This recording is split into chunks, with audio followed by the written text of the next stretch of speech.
Hello,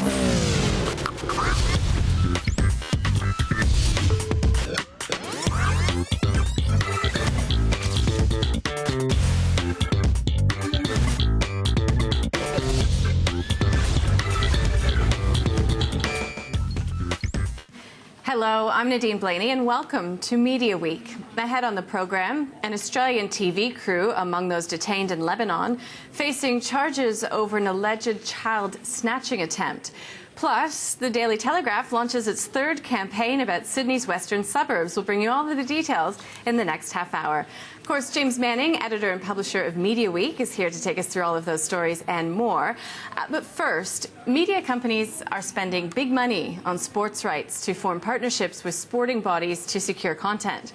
We spoke with Fox Sports CEO Patrick Delaney on the program last week about the importance of sport in building a big TV audience. Well, perhaps slightly more off the radar, but still attracting big audiences, is the Perform Group, who bills themselves as the world's leading digital sports content group.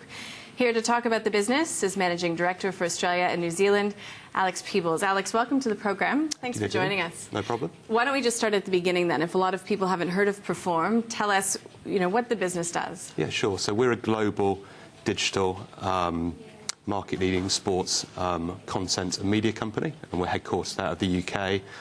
We've got offices in 25 places around the world, including 2 here in Australia, 1 in Sydney and 1 in Melbourne, and we're about 50 people.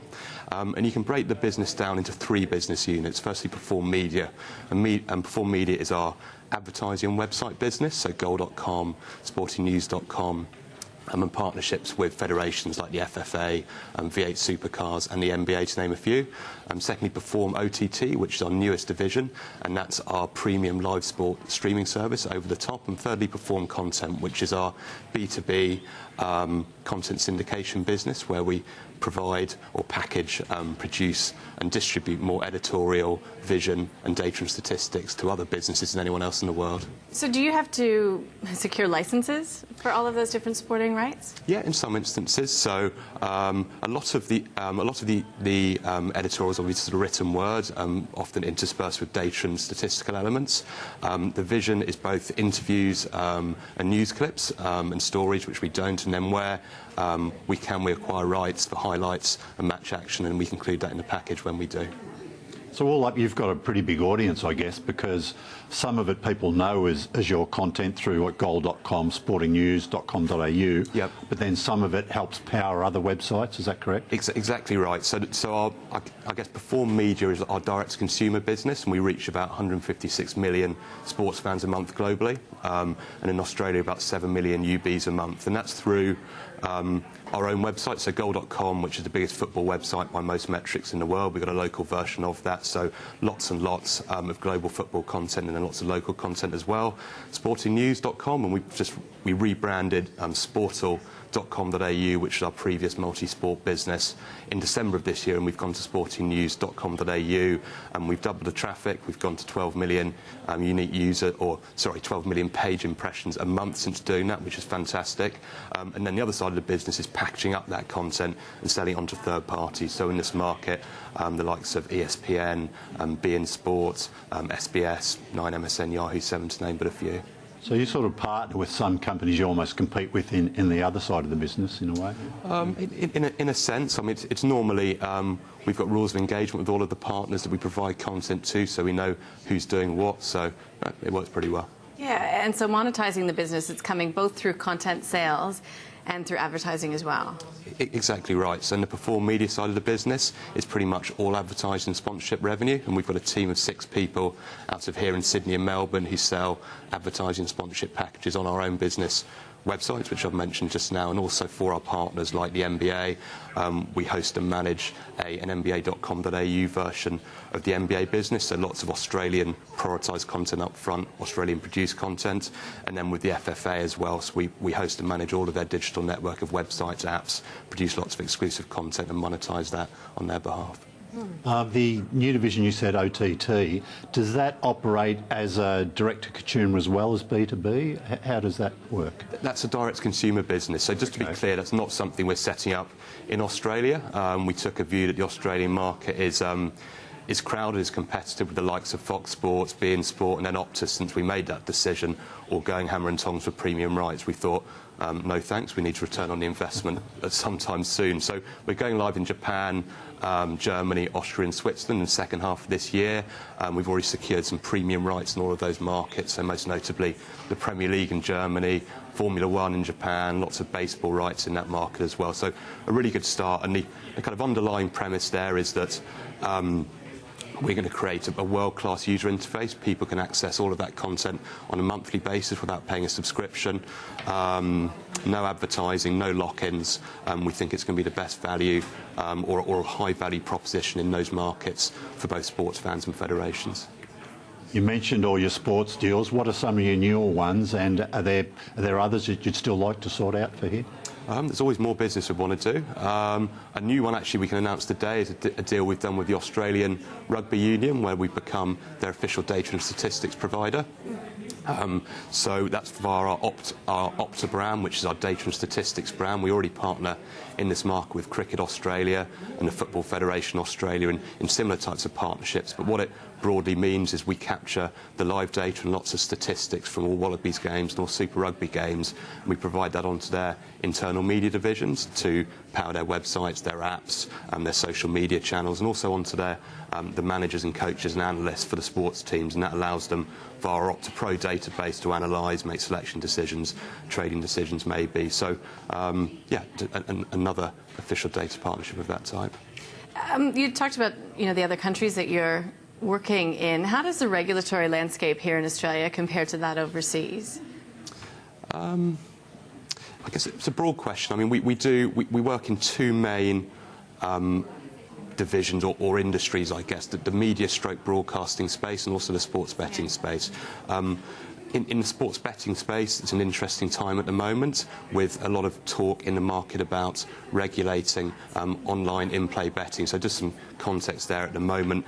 You can put a bet on a match over a phone or in a betting outlet, but you can't do it on the internet. So there's this kind of grey area where a lot of the corporate bookmakers now are allowing punters to do this in kind of workaround ways. There's a lot of confusion about what can and can't be done. This is being looked at by the federal government at the moment, but if that gets regulated soon, what it will allow corporate bookmakers and Tabcorp to do is to offer in-play online bets, and around the world that represents somewhere between 70 and 90% of all sports bets put on. So that will significantly change this market. Could that impact your business? Which way they go there? Yeah, it could. I mean, if it does get legalised, it'd be very positive for us. We're a major provider of content to the sports betting industry, so we provide over 18,500 live events to the corporate bookmakers and Tabcorp at the moment. In this market and lots around the world as well. So they use your data to update their customers about their wages? From a consumer point of view, we acquire live rights, which we then integrate into their websites and digital platforms, which they play out to logged in and funded customers. And we also provide them lots of data and stats, which they use to trade, for settlement, and also to drive their algorithms. You've got a big global business. How important is the Australian setup globally? You know, obviously UK, US are big players. Yep. Very important. So we've been here since late 2006. We came across for an initial deal with Cricket Australia to do some work with them on the Ashes, and we've grown enormously since then. So we're over 50 people. We've got 2 offices. It's a good ad market here. We've got some great partnerships with our federations, which I've mentioned before, some really good owned and operated properties, and we grow year on year. So, yeah, really exciting place to be. Is it privately owned or are you listed? We're a private business. Okay. Okay, all right. And the sports you haven't got deals with, that doesn't stop you covering their data? Like, say, the biggest sports here, obviously the AFL, the NRL. What's your sort of output there? No, so, I mean, we do cover both those sports on sportingnews.com.au. So, generally speaking, it's a very crowded digital media straight sports coverage, if you like, with a lot of the federations like the AFL, Cricket Australia, Football Federation Australia, which we work with anyway, having their own media businesses. So through sportingnews.com.au we try and have a bit more of an offbeat, a bit more of an informal look at sport, behind the scenes stuff, lots and lots of short form video, lots of data and statistics. So from our point of view, it doesn't stop us covering AFL and NRL, but we just do it in a slightly different way. Now, I'm gathering you must be a sports fan. So what is it? I am. What is it you watch? I'll watch anything. Favorite. I'll watch anything as long as I'm allowed to. So, yeah, pretty much anything going around. Oh, very good answer. All right, Alex, thanks for coming in. Appreciate it. Great, thanks for having me. Alex Peoples, he's the MD of Perform here in Australia and New Zealand.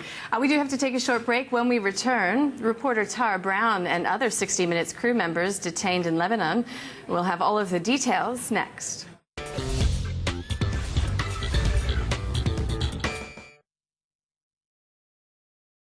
In 1 hour, you and your family will be forced to flee your home. In 2 hours, in screaming crowds, you will lose your child. In just 1 minute, you can help, and we urgently need you to. Girls like Monica need you. She has seen horrors no child should see. Horrific screams haunt her. Escaping his living hell, Joseph lost his mother. Lost grip of her hand. He's scared he'll never see her again. Please give $20 a month to help those who have lost everything. These families have done no wrong. When people have nowhere left to run, UNHCR protects them. When children feel no one cares, we help them. We make sure they get food, water, medical care. That can be the difference between life and death. Please call 1300-662-959 now. Give $20 a month to help those who have lost everything. Finder.com.au. Still getting smashed with high interest on your home loan? Type in Finder, home loans. Just drop in some information and Finder instantly calculates how much you could save by refinancing. You'll see loans from the big banks plus online lenders that some mortgage brokers won't even tell you about. Finder.com.au. Comparing home loans to find the one that's right for you is simple. With one more click, you can apply with the lender. Need a better home loan? Type in Finder, home loans. Finder.com.au. My perfect guy would make me laugh. Live in the moment, but look to the future. Elite Singles, for single professionals serious about finding love. He doesn't have to be perfect. Just perfect for me. Go to elitesingles.com.au. What would drive humans to leave Earth on a one-way ticket to Mars? Achoo! It's my hay fever. I'm allergic to the planet. There's a world of pollen blocking my nose. There are 2 billion cats on Earth. If only they tried. Nasonex Allergy. Nasonex Allergy targets 4 allergic responses. It gives you more effective hay fever relief than antihistamine tablets. Nasonex Allergy. Enjoy Earth.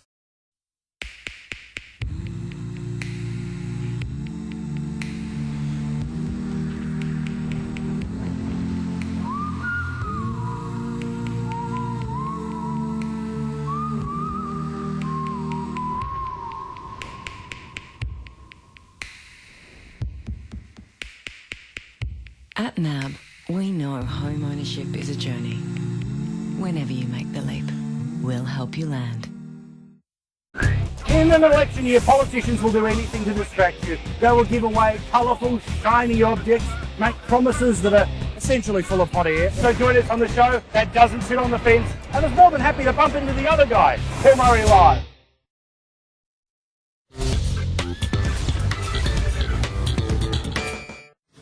Welcome back to the program.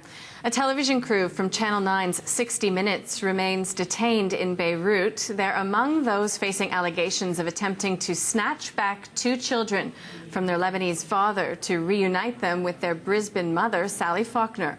The crew includes reporter Tara Brown, producer Stephen Rice, cameraman Ben Williamson, and sound recordist David Beaumont. Now, the Lebanese judge has reportedly ordered Miss Faulkner and her estranged husband to reach an agreement following a second interview. Earlier, Foreign Minister Julie Bishop said she will respect the legal process after high-level talks with her Lebanese counterpart. Lebanese law is different from Australian law. It's based on the French system, so there is this investigative stage. We don't have an equivalent a direct equivalent in Australian law, so we are taking advice, but I understand that all of the Australians detained have retained lawyers, local lawyers who will be advising them of their rights. It underscores that we must abide by the laws of the country in which we are visiting, just as it would apply in Australia. If people are in this country, they must abide by the laws of this country. Let's bring in our co-host, James Manning, editor and publisher of Mediaweek. James, so this is obviously a bit of a convoluted story in some ways. What has the response been, generally speaking, in media circles from what you've been hearing? I just think surprised, you know, that how something like this was able to happen. I mean, there hasn't been a lot of outspoken criticism of it for a number of reasons, I think, because, look, we're still trying to find out exactly what happened, you know. It's still very early. There's, you know, 9, perhaps understandably, aren't revealing a lot at this stage, which we'll know later, so people feel, you know, maybe they shouldn't be talking about it until they've got all the facts. And then just that surprise element, just, you know, Tara Brown in handcuffs before a judge and her crew in behind bars too, handcuffs. It's just really, you know, how did this happen? You know, it's just incredible that it got this far. This family reunion stories are staples of lots of TV programs, you know, but it's usually willing participants. And how did this one just get to this stage? You know, there's talk today of, you know, 9 having some investigation of how it got this far. Who would have authorised this sort of thing? Well, that's what I was going to ask, because in these situations, you know, still too early to tell, but, you know, there's that saying, heads will roll. Do you think we'll see continued fallout from this? I mean, when this eventual resolution comes, and hopefully it's a happy one for all parties involved. Yeah, absolutely. I get the feeling this deal between Sally Faulkner and her estranged husband, if that can be, you know, they can reach something there, that could affect the case. Or there's talk about, look, the charges will proceed with whatever happens, but I think that's probably a big assumption at this stage.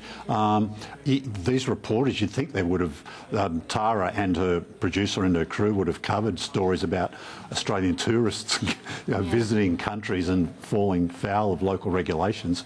And now here they are, bang in the middle of it. And, you know, the cynical side of me says, oh, won't this make for a good 60-minute story when all is said and done? Yeah, absolutely. When they get back, you know. Yeah, and you know, having high-level, obviously, Australian officials involved and their Lebanese counterparts, we'll continue to monitor this story, obviously. And again, for all parties involved, you know, the children as well, we hope that there's a, you know, it just adds to the challenges 9 have faced recently too, with, you know, the ASX announcement last week about their revenue downgrade, you know, the ratings pressure they're under this, and now this. It's you know, the CEO there certainly got his hands full. Absolutely. Okay, let's talk a little bit more about some of the other news out there and go to print. And the Daily Telegraph launching its 3rd campaign about Sydney's western suburbs.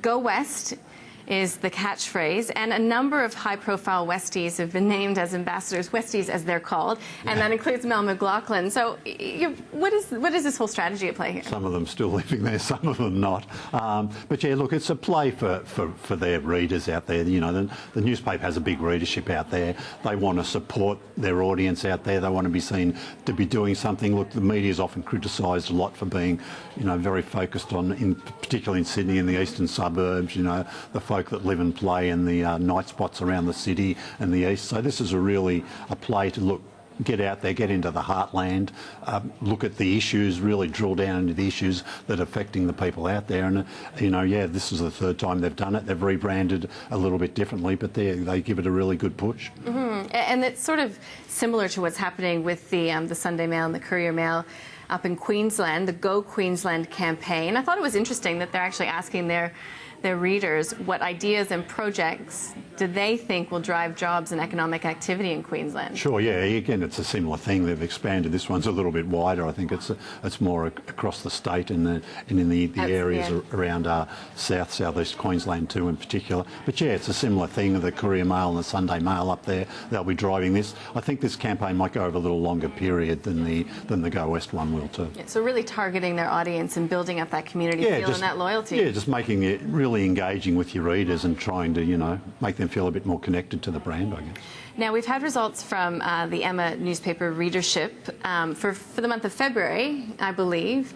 And, yeah, you've got to explain this one to us. News Corp v Facebook in Australia. Yeah. Now, the thing that's different with this readership data is they've incorporated some new Nielsen data, which has changed the the base audience figures. So you can't really use this data to compare with previous periods. Okay. So they're starting afresh, if you like. And what News Corp has come up with, so they can't compare it to previous periods, they've worked out that their audience is now bigger than Facebook's in Australia.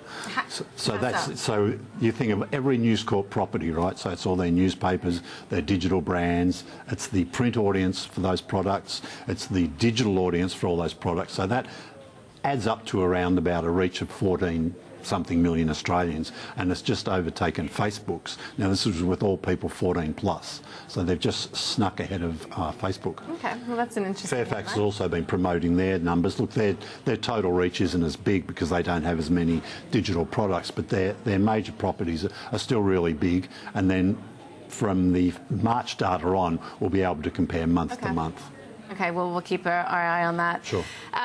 Still in publishing, in Pacific Magazines, we were talking about this last week, I believe. Famous is now no longer being printed. It's now all online. Digital brand, yep, Famous Live. Are we seeing more of that coming from the magazine Yeah, group? we are. This time Pacific's done a deal with Meredith's, the licensee of a brand called All Recipes. I think there's a print product in the States called All Recipes. They've got a big digital property called allrecipes.com. Pacific have done a deal to launch allrecipes.com.au. Pacific already have a relationship with Meredith through the Better Homes and Gardens brand, which is probably their biggest selling magazine and really critical part of the business. So they want to push this allrecipes.com.au brand. Yeah, and food is such a huge market. Yeah, absolutely. They've seen the success that probably News and Life Media have had with their big in digital properties with food, like taste.com.au is massive for them, and Pacific want a bit of that market.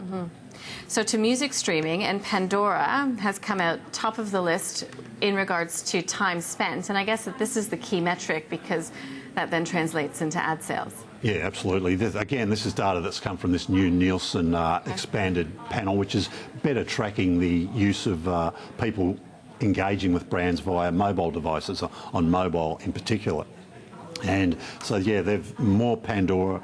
People spend more time with Pandora than the other options in this market, which includes things like Spotify. The new Apple Music, I guess, would be in there too. But also things like iHeartRadio. So there's quite a lot of options for people who want to stream their music. And at the moment, Pandora seems to be number one there. Okay, and I guess a little bit of TV-related news. ACTA, the 2016 awards, 7 is going to be broadcasting that. Yeah, it's almost becoming an alternative Logies, if you like, except ACTA looks after movies and television. They push deeper into television. They've done a deal with Astra, so there's no longer Astra Awards, so they cover subscription TV as well now. Okay. The awards are back. That will be their 6th time this year. It's going to be the first Wednesday in November. 7 are back as the host broadcaster. Presto are returning as I guess they sort of have naming rights as the sponsor. So yeah, it should be good. So there's a mainstream awards on the Wednesday night. They also have some industry awards, which used to be a luncheon. It went to a night time last year, but it's going back to a luncheon again this year. So they really try and cover all that entertainment space. And you said November? December. First Wednesday in December will be the awards night. Okay. Let's get to some of our TV ratings so we're not rushing through these as per usual. And this is for free-to-air week 15. Yep, again, it's My Kitchen Rules. The program's just down to the final 5, so we're getting towards the end. It seems to have been going for a long time. You're Back in the Room. That's that hypnotist show. Daryl Summers did very well, got the top 5. Don't think we'll see it in the top 5 perhaps, or the top 10 this week though, when we look at these numbers next week. And then we get into the news. Yeah, it's all news, fills that second half of the top 10 there. Okay, and on to subscription, and I don't think we'll be surprised to see NRL. Yeah, no, it's all NRL this week. The AFL didn't quite make it. They're just outside those top 10 programs, but the sport, gee whiz, I looked down through that top 40 this week, and it's virtually nearly all sports program. You've really got to go down a long way to find some non-sports programs, which is like Gogglebox selling houses. Gogglebox just returning to lifestyle recently. Okay, I have to admit, I find it very entertaining. It is. It's very funny, isn't it? Yeah, it's great. And Selling Houses, Real Housewives of Melbourne. The Walking Dead, I think that was the season finale, perhaps, of The Walking Dead. Okay. Just did massive business for FX. Yeah. All right, so that's TV. There's also been a few different executive moves in the media sector this week, James, one of which is Foxtel appointing a former All-Stars, Dan Weir, to manage channel partnerships and content. This is a really crucial position. You've really got to secure your content stream. We're seeing, SVOD startups, you know, lots of demand for product, you know. Suppliers of content are thinking about, gee, should we, you know, launch our own thing? Can we spread our content across lots of different platforms? Foxtel wants to try and keep as much of that content exclusive as it can, so this is a really important role. And this is one of Peter Tonna's, if not the first hire that he's made as Foxtel's CEO. So is this sort of giving us a clue as to the strategy going forward? I think so, yeah. And look, Deanne, everybody knows her. She's been in the business for a long time, really understands subscription TV. She's been out of subscription for a couple of years since Ozstar was merged into the Foxtel business, but she's invested in things like AI Media, Moshcam, Hoodlum, a successful Brisbane-based production company. She's also behind that, one of the investors in that, Wendy Harmer's Hoopla. So she's had a lot of dabbles in different areas. Okay. Vijay Solanki is leaving Southern Cross Austereo. He did a very good job, if you go by the numbers in digital. So yeah, look, they've got a great digital presence. He was part of the, if you like, he was hired by the older regime. There's been a big sort of management switch over at Southern Cross Austereo. Grant Blackley came in, replaced Reece Holleran. Sort of VJ was sort of caught between the two. He carried on under the new management, but I think that both parties realised his job was done there. They changed a lot of their digital. They moved digital out of the specific digital play. Digital sales have gone back into general sales, so salespeople sell everything. And same with content. Digital content's gone back into general content. So there's not that as much focus on a specific digital presence. It's more part of the overall offering. Okay, James, interesting as always. We'll see you next week. Thank you, Nadine. James Manning, he's the editor and publisher of Media Week. That's all we have time for from the team here. Thanks for your company.